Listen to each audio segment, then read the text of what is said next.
Well, thanks so much for coming. I mean, frankly, it's always a joy to be in a room with people who've got this on their heart. Simple as that. It's great that Lausanne have taken it on board, and now they see this as really part of their calling, and it's exciting to hear that. But the reality was that when Lausanne was first founded, it was meant to be part of their calling. And when John Stott, who was one of the key architects of that with Samuel Escobar and René Padilla and Billy Graham, when they started Lausanne, the whole thing was whole of life. And it was reduced down from whole of life really to proclamation of the gospel and social action. That's where Lausanne, and it's had a huge impact. But it lost its birthright, if you like, this bigger sense of not just a social action gospel, but a whole life action gospel. And that's, in a sense, an indicator of how difficult the task we have. There's something very, very deep in our cultures that sort of militates against an idea that at one level is completely obvious. I have very rarely meet a church leader or theological educator or even a Christian who says, no, I think only 1% of my life is significant to God. No, I really don't think that what my people do outside is significant to God. No, in theological education, of course, everything people do is significant to God. The battle is essentially not at root a theological battle, although actually in the end it is a theological battle, but on the surface it's not a theological battle. It's an operational battle. And so some of the things I'm going to talk about today are like that. I've got 2 bites of the cherry, if you can wait for the second one or decide, hey, enough of a pom telling us what to do. We tried that once and that's no good. Some thoughts to begin with, really. I'm going to just skip one story now. Here's Life's a Peach, not an Orange, and here we go. I'm going to move from there. So these are some of the places where some of the folks are here today.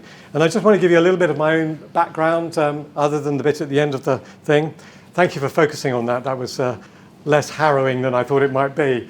And as some of you know, I did used to work in advertising, so you can trust every word you hear from me this morning, and indeed every picture you see. And I don't know, I imagine some of you, are there any what you might call people who are in mainstream non-church paid jobs here today? Do we have any humans? The elect, we have some humans, yes. Some of the 144,000 are here. 4, do I have 5? Do I have 6? Fantastic, well thank you very much. But I don't know how you feel about your work or how you felt about the kind of other jobs that you might have done outside the church, but I absolutely loved advertising. I love the creativity, the pace, the creativity, and the lunches were awesome, really. And I spent 10 years doing it, and I suppose my testimony is that I saw God in that time, over that time. It's important to say over time, because when you telescope testimony, from 10 years, if you like, into 2 minutes, it sounds like every other second someone was becoming a Christian. But I did see God do amazing things. That's the truth. I've got prayer journals full of answered prayer. Prayer on prayer on prayer. I saw him heal someone on the 10th floor of a Madison Avenue advertising agency in the middle of the day. I saw him draw people to himself over time. I saw him grow a group there, and then the group dissipated. I saw him help me with probably the most difficult client in the world. You think you've got somebody difficult in your church? This was a difficult human, as far as I'm concerned. And just amazing things. And I saw him deal with career disappointment. Most people get some significant moment of career disappointment, don't they? And character failures, a variety of those, and romantic catastrophes. And it was out of that time, really, that when I came back to London, having taught it at an adult Sunday school in the US, just a bloke really teaching it at adult Sunday school, and seeing the impact, I came back to London and went to theological college, and I realized that no one really, I couldn't find anyone who was teaching this. I couldn't find many. There was one book written by a guy called Richard Higginson. It was pretty much not on the curriculum of any theological college in the UK. And you do need to know that Australia is absolutely, definitely, in terms of theological education, well ahead of the United Kingdom. So I'm definitely not coming here as someone who's kind of got, follow us. That's not what's going on here. You're definitely ahead of us on that. And And there's something really quite sad about that, that actually I couldn't find a church that was like this, I couldn't find a theological college like this, I could find very few people who had any vision for their daily life, which is, in a way, why I wrote that. And after 9 years at the theological college, I moved to London Institute, and when I'm asked to talk about that, I normally use the example to illustrate it of probably the most admired man in British post-Second World War culture, somebody who is guaranteed to save the world once every 3 years. And of course, the person guaranteed to save the world once every 3 years is this man, James Bond, currently an Australian, because we couldn't find a Brit good enough to save the world.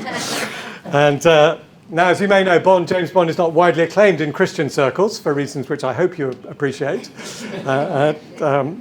Though I would suggest to you there's probably not a man in this room, and looking at you, I'm pretty sure that would be the case, who has not imagined himself at some point to be James Bond.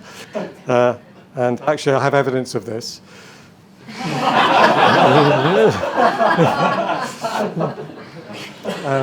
The reality is that most of us are a bit more like sort of Johnny English, than we are James Bond. And if you're not up with Johnny English, that is Johnny English. But he does have, and it's important when we look at culture, isn't it, to be able to see the things that we can affirm as well as the things we might critique. And he does have many qualities worthy of praise. He's courageous, persevering, and resourceful. He is the master of technology, never its slave. That's a good thing. He's decisive and he's patriotic. He may, like Samson, sleep with the enemy. But unlike Samson, he never gives away secrets critical to national security. He is strong, agile, multi-skilled, intelligent, witty, cultured, and honest. And as one woman screamed out at a seminar, he's gorgeous. He's also a male chauvinist pig, an emotional desert, and a spiritual black hole. But apart from that, when James Bond goes on his missions to save the world, 5 things are true. He is properly briefed, he is properly trained, he is resourced, he is commissioned. This is a really important word in church culture. He is commissioned by his sending organisation and given authority to go out into the world to do the thing that he has been briefed, trained, resourced to do. And then he is supported. Now, when we ask adult Christians, and I guess when John Stott did this in the 60s and the 70s, asked adult Christians whether they felt themselves, not that this was necessary as language back then, whether they felt themselves to be briefed, trained, resourced, commissioned, supported for their ministry in the world, on the whole, the answer was no. And that's why he founded LICC. And our core, if you like, is to enable all God's people to be fruitful in all of life, and therefore to be working with the church, through the church, and with theological education, and so on and so forth. And this is actually, as you know, this is not a trivial thing. This is actually a massive, massive culture shift. It has deep implications, which we will look at more in the second half, about how we manage church, our own understanding of our roles. What is our role? What are the pastoral expectations of us, and so on.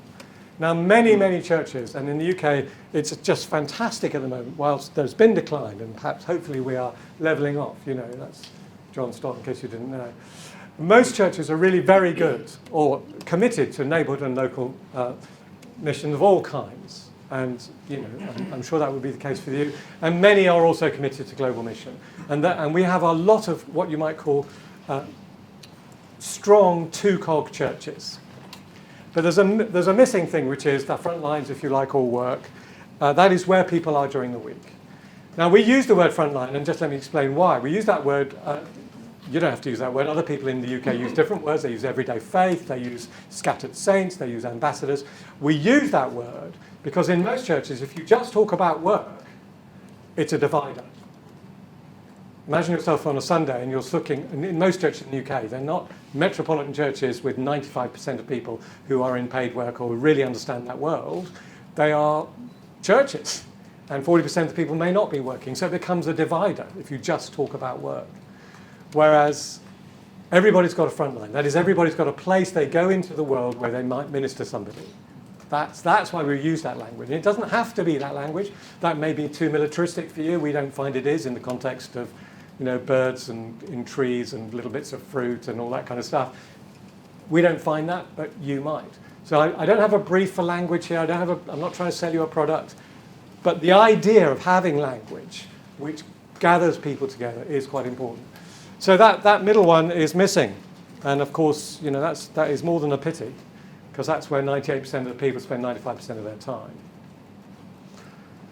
So we have done some work, and I'm not going to go on this now because most of the people who are in theological education are familiar with it and will no doubt buy the research report when it comes out at very good prices. But we've done a 3-year project really on how do we overcome this through theological education. How do you overcome SSD, the sacred secular divide, through theological education, and present it in a variety of places, including that one, which is quite nice to go to. That's Panama City, and if you ever get invited to go to a conference there, don't do what I do. Make sure you have an extra couple of days at the end to enjoy it. It's very pretty. Mind you, you're in Australia, so you don't really need to go anywhere to get beauty, do you? But if you're in London, maybe you do. And we've got some resources and work with loads of denominations and all that kind of stuff.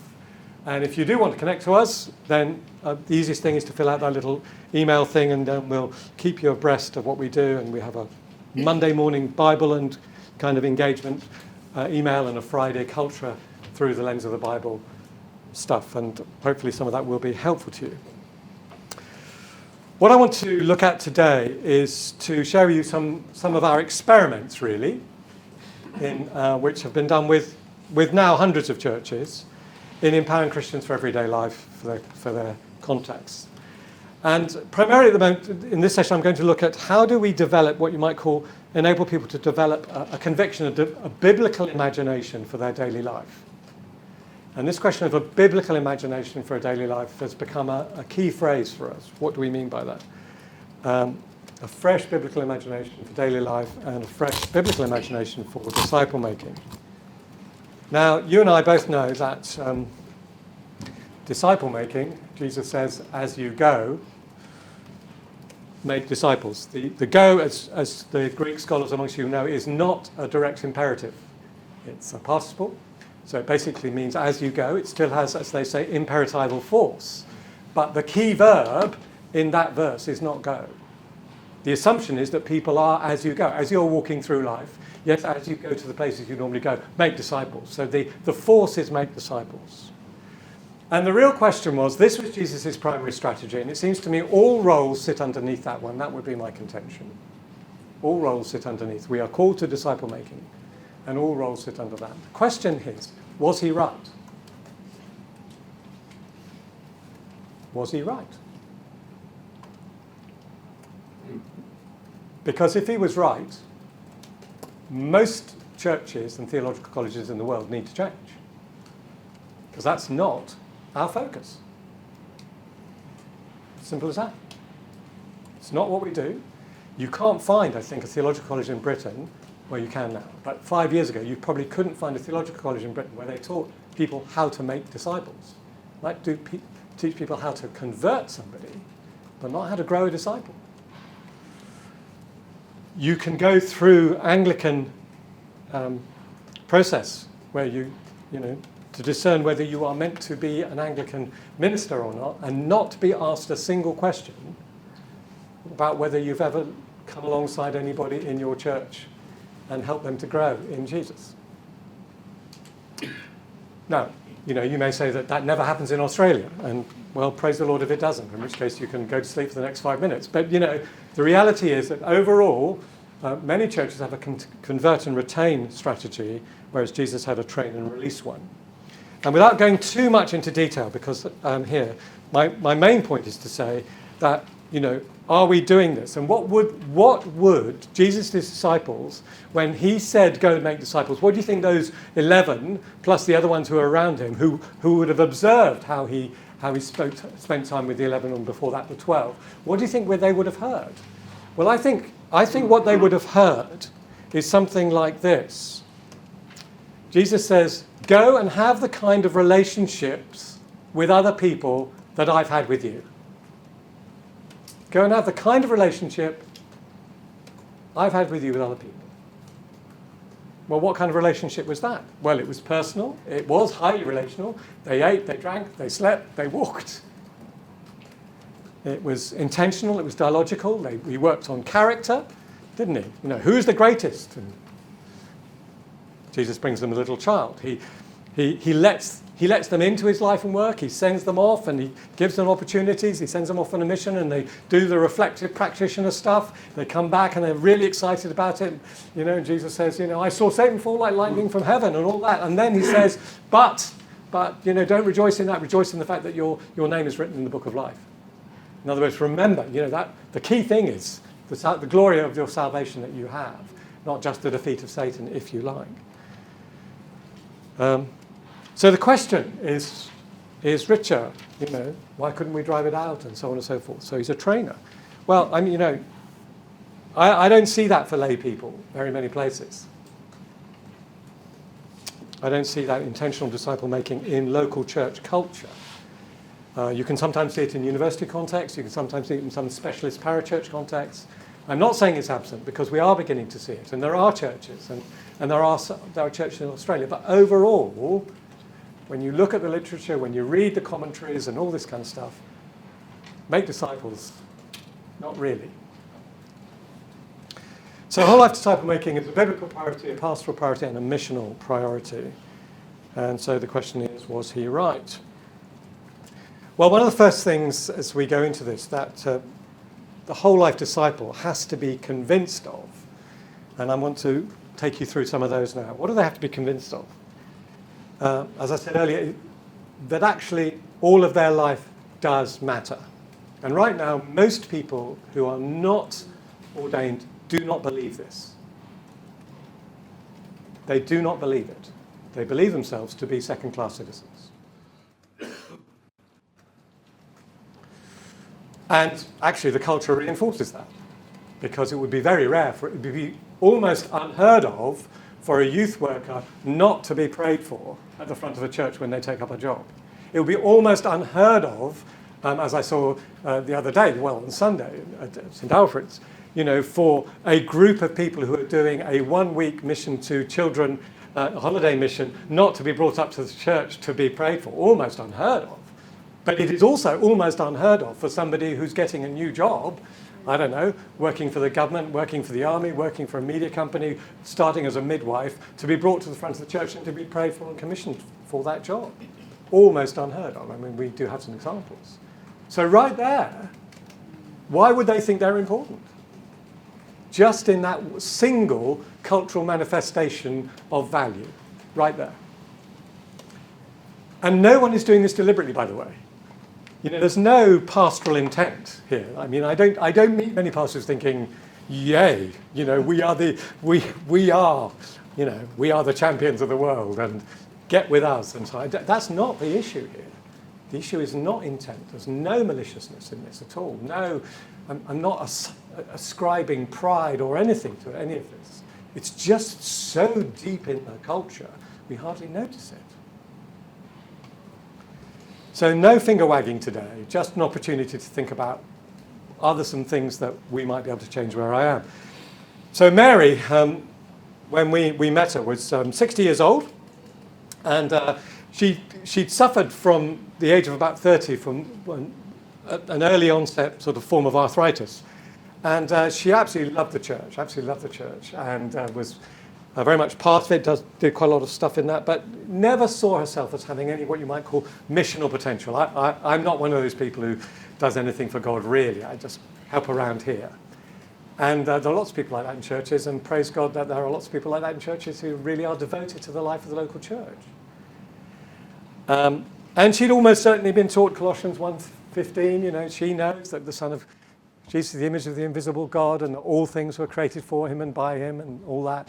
And she'd almost certainly been, you know, gone on to read that, you know, through Christ, God is reconciling all things to himself, not some things, all things to himself, as in all things to himself, as in nothing is left out to himself. She'd been taught that.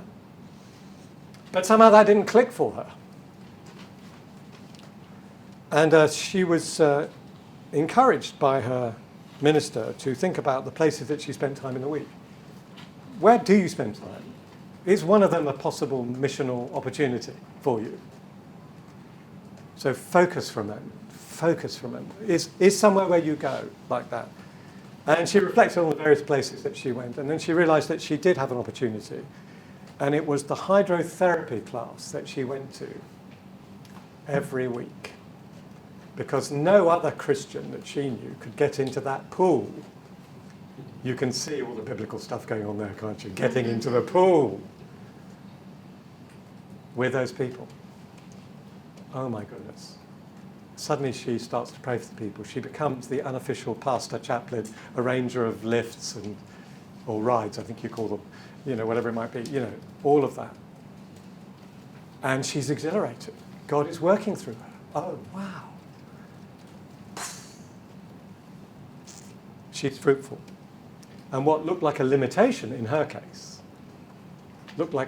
had been a limitation, and you wouldn't wish it on anybody, would you? It was a limitation, but actually it became a door. It became an open door to a community that no one else could relate to in quite the same way. What is in someone's hand? What is in someone's hand? So there's a shift. The issue is not that people have to go anywhere new. Usually they just have to see where they are with different eyes. And usually they have to be enabled to do that. You have to give some air. And I think she got this from a little video course we produced called Life on the Front Line, but that's not my issue really here. Let me tell you a second story about context and understanding of fruitfulness. And I'm going to ask you just to reflect very briefly in pairs on this when I've got there. So I was in a room with, happened to be 15 men, because it was a men's evening. And I wasn't leading it, it was a guy from Telecoms leading it called Andy Gardner. And he got us in the room and he said, this jargony question he asked, what are you good at in the Lord at work? It's a jargony question, and he was asking 15 men from southern England to respond to the question, what are you good at in the Lord at work? Now, I don't know how that question would have gone down with 15 men in southern Australia, but I can tell you in England, if you ask a southern Englishman if they're good at something, they're not going to say anything. We want you to know we're brilliant at everything, but we're not going to say anything. And I think he anticipated an absolutely sort of leaden silence, because he had these Post-it notes all over the place and pens. So he said, well, if you're not going to say anything, why don't you write it on a Post-it note? So everybody sort of thought for a moment, wrote something on a Post-it note, and we handed them over to him. And then he said, well, since you've written it down, you might as well speak it out. Clever, I thought. Clever technique. So that's what he did. And then the first person to speak, and he spoke like this.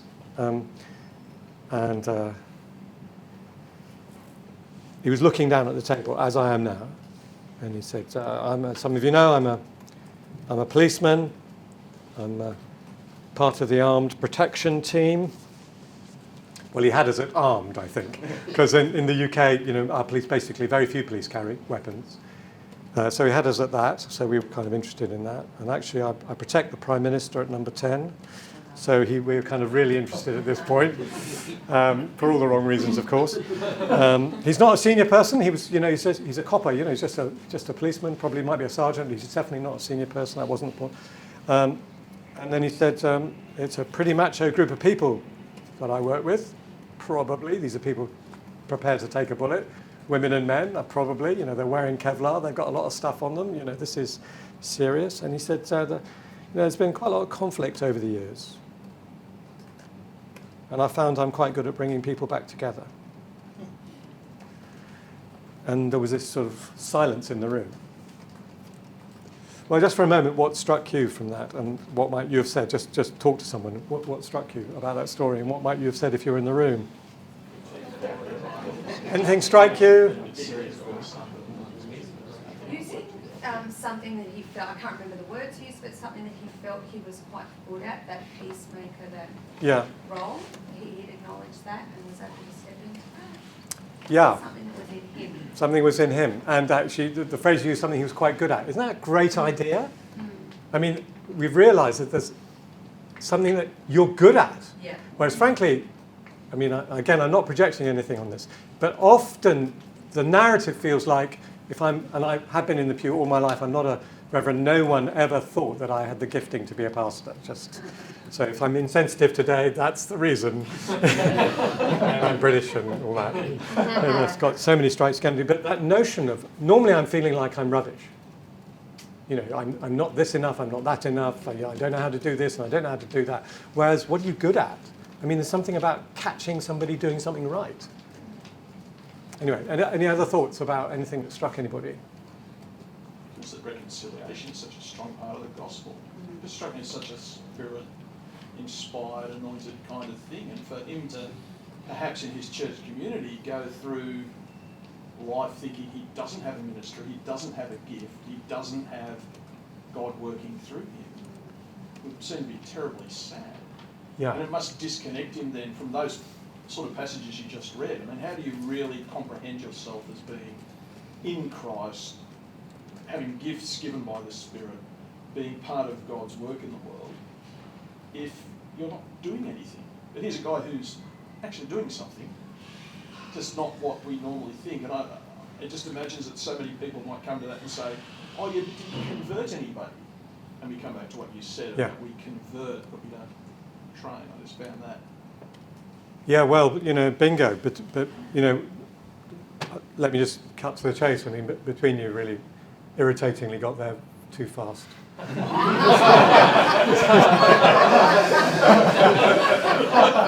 He did say that this was a deeply advanced group.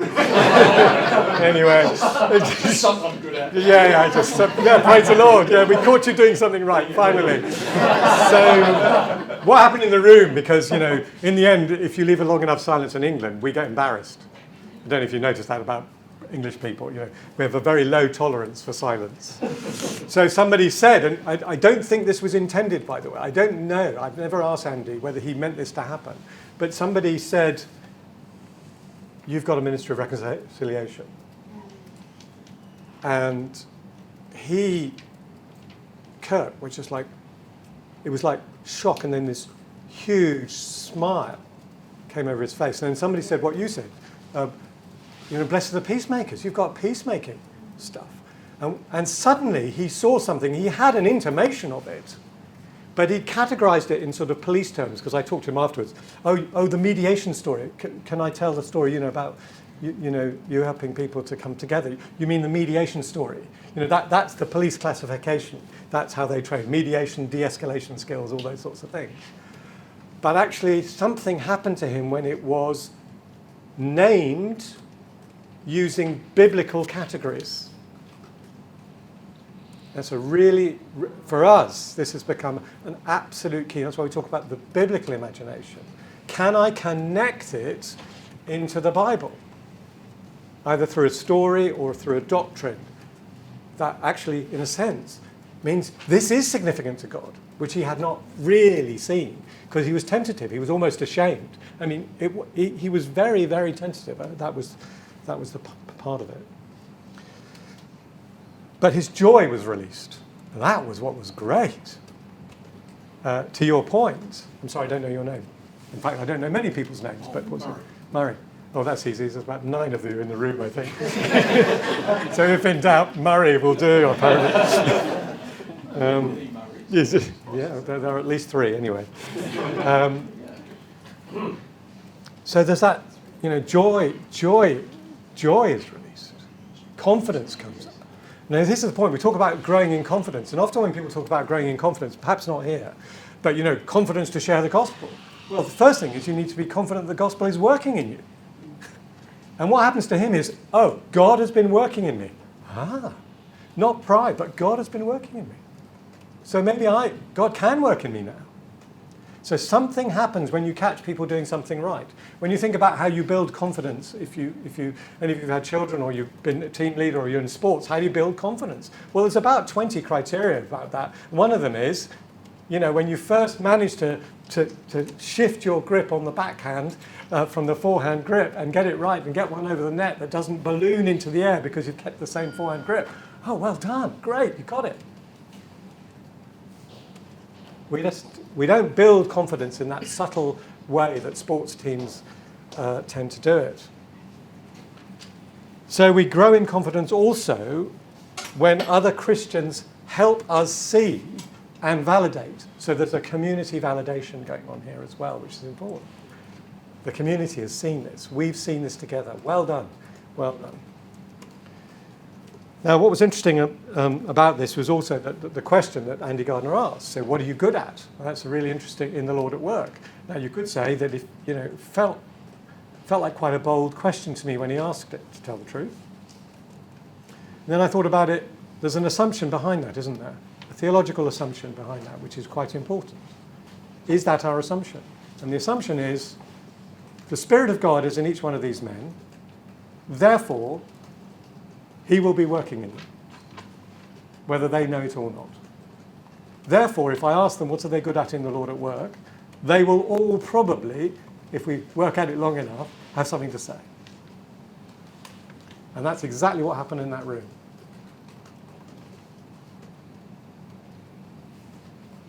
It's a different assumption. What's our assumption about the people in front of us? Is God working?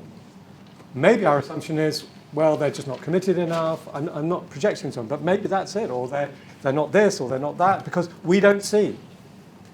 So one of the interesting things is how do we help one another read each other's lives through biblical lenses?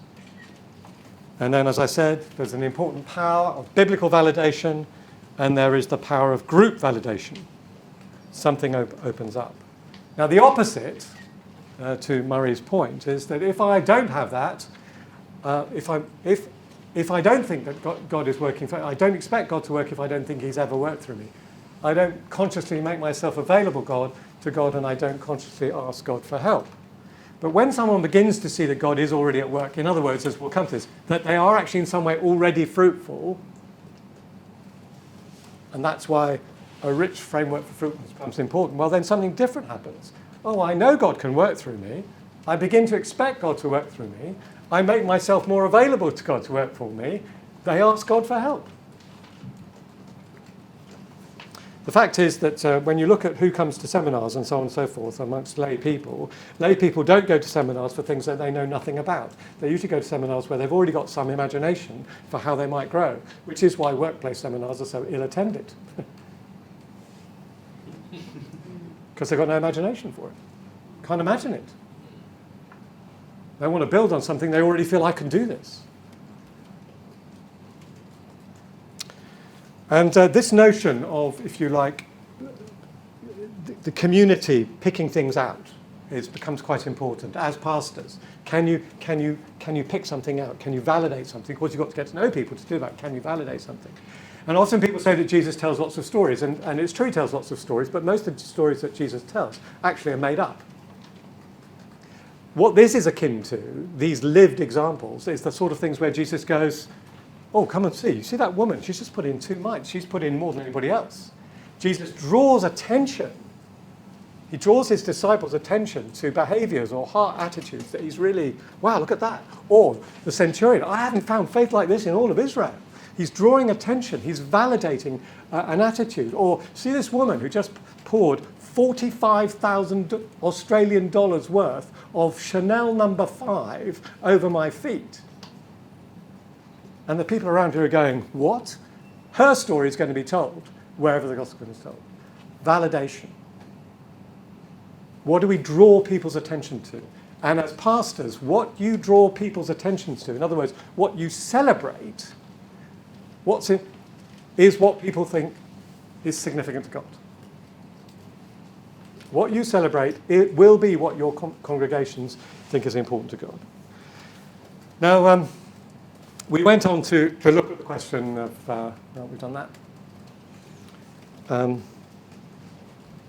What could this fruitfulness thing look like? And honestly, even though we've been working in this for quite a long time, this happened about, I guess, 2012, we didn't realize how deep this question of lack of confidence was, or how multi-dimensional it was.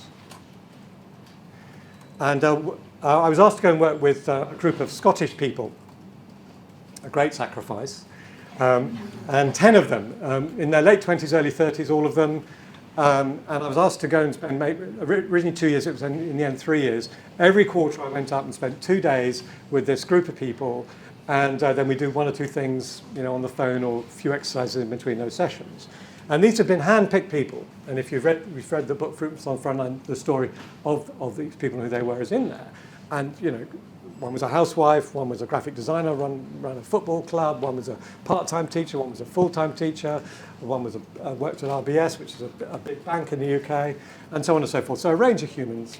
And they've been hand-picked from a variety of really good churches, really keen to make an impact in their workplaces as it happens, or through their daily work.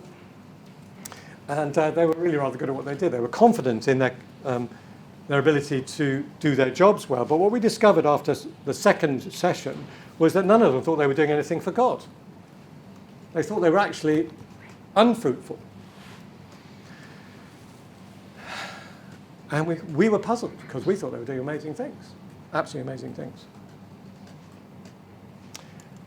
One of them, actually, she was the head teacher. I think at the time she was 34 years old. And she had turned round from 2 primary schools. I don't know if that's the language here, but 6 to about 11, that primary schools, from what we call special measures. That is, basically the government has said, you are failing. And she'd been sent in, and she turned round 2 of them by the age of 34, which is an extraordinary achievement. So this is a very gifted leader. I mean, it's pretty tough to turn around a team of 3, never mind schools. And these were in very socially, economically disadvantaged areas, East Glasgow. And she didn't think she was doing anything for God. I mean, she had turned around the futures of hundreds of children, given hope to their parents, guardians, carers, and given a sense of civic pride, or if you like, community pride, to these neighbourhoods. Because we're in a rubbish neighbourhood, but we got a good school. Makes a difference, doesn't it? Lifts morale. We've got something good. It's hope.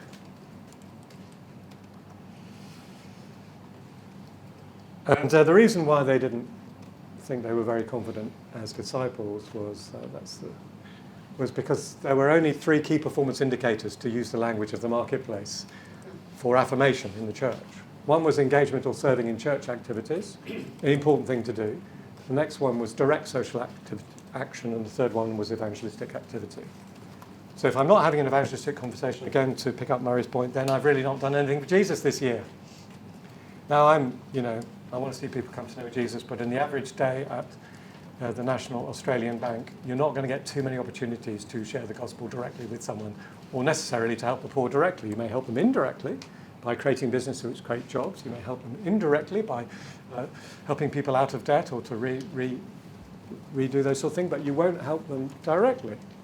So most people come to the end of the week and think, what have I done? And the answer is nothing. I've only changed a school and helped the futures of 200 children and 200 families and the whole community. No, that doesn't count, because it's not noted, it's not celebrated, it's not affirmed, it's not known. So we try to find ways to help them have eyes to see, if you like, what's already happening. Eyes to see what's already happening in people's lives. In other words, this assumption that God is working through someone, whether we kind of know it or not. Eyes to see what might be, and eyes to see what God is doing. And so that's how we came up with the fruitfulness framework. So I'm just going to do the framework, and we have 6 Australian experts who are going to drill down on this, and I'm hoping they're all going to be recorded so I can steal all the ideas and write Fruitfulness on the Frontline 2 when I go back to England. But I'm going to come into 2 of them. I don't know which ones yet. But I'm going to give you the overall frame and explain why, you don't have to use this frame, but why we think it worked. So I may go over a couple of minutes, but very, very briefly on this. So the 6 are: how might I model godly character? How might I make good work? How might I minister grace and love? How might I mould a culture around me? How might I be a mouthpiece for truth and justice and be a messenger of the gospel? Now, what might that look like for a barista? Well, a barista gets to model godly character every day by displaying the fruit of the Spirit, love, joy, peace, patience, when actually the queue is rather impatient and it's going out the door and extraordinarily it's raining. And actually people are getting rather antsy. But how am I going to be patient in that? They get to display patience and peace when a customer cannot make up their mind between a double shot skinny latte with chocolate sprinkles and a dash of hazelnut syrup and a double shot skinny latte with chocolate sprinkles and vanilla syrup. Make up your mind. They get to do good work because when tough, how do they get to do work? Well, you've got 10 seconds from the moment that you have made the espresso shot to get it in the milk. And if you don't get it in with 10 seconds, it kind of ruins the coffee. How often does that happen? Well, I'm going to make good coffee every time. They get to minister grace and love. As the queue is going past, you're thinking, I can't talk to everybody. But, oh, she doesn't look great today. Maybe I'll just spend 20 seconds talking to her. Or when I'm clearing the stuff, as I'm going around the coffee shop, clearing the cups, I'll spend a minute or two talking to a particular customer and so on and so forth. They get to mould a culture as well. You know, we all can tell the difference between a barista who is interested in us, however thin that relationship might be, and somebody who's just writing our name on the cup because Starbucks has told them to. There's a difference, isn't there? And you can be a mouthpiece for truth and justice because, well, you can stop the gossip in the team because gossip is untruth. Or you can notice that the rotas aren't quite right. Oh, well, I'll do. Let's shift that rota. And you can be a messenger of the gospel, obviously with your teammates, but also sometimes, you know, in your break and so on. Well, we researched all of this.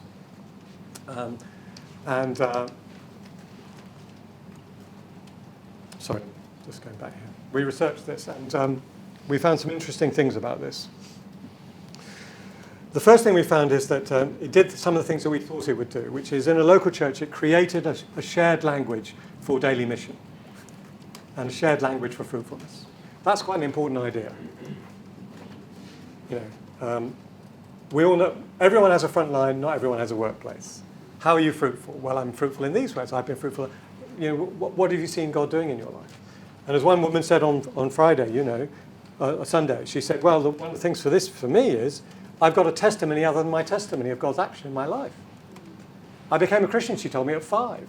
Well, it's great that I did, but telling a 35-year-old graphic designer that I knelt down at the piano stool with my mother at the age of 5 is not a big connection point for them. They're 35. They can't do that. They can't roll back time. But I've got a testimony of God's life in my life now. And it created a shared language for fruitfulness. Now, the other thing it did, which we didn't see, and this is quite an important idea, really, other than strengthen the scope of their testimony, if you like, was that it widened the scope of conversation and relationship in the local church. And I think this is the absolute key to this. And in fact, to pretty much everything that we're going to talk about. It did that, and this was because we researched the DVDs. And again, I'm not trying to sell you a product, I'm trying to illustrate a principle. So when you do the DVD, you have 8 sessions. And in each session, you have to think about your front line. So what happens over 8 weeks in an average home group, life group, small group, subatomic quark, or whatever you call them in Australia? You know, what happens? What happened was, for 8 weeks, they had to talk about their front lines and share about them. And normally they didn't. Yeah, I know you've got a job and I know you work, but I don't know the name of your boss. I don't know really what it's like. I know you've been a member of the tennis club, but I didn't know you've been, lady captain 3 times but never won the tournament. I don't know. Now I know. I know you support Carlton. I know this about you. I'm going to forgive you. But you can't go back. So what it did in British culture was, because the scope of conversation, because church culture is narrow, tends to be domestic, the scope of conversation at coffee time, the scope of conversation in small groups tends to be narrow. So what it did was it permanently broadened the scope of conversation. It didn't just give people a language. I now know so much more about you. That's why it worked. And that's why people said this has had, it's changed the culture of our small group. Now, of course, culture can reveer, culture's tough, it can veer back. But that's a really important idea. What is the scope of the conversation in your church? What do people talk about? Because we've found there are 3 marks that we look for.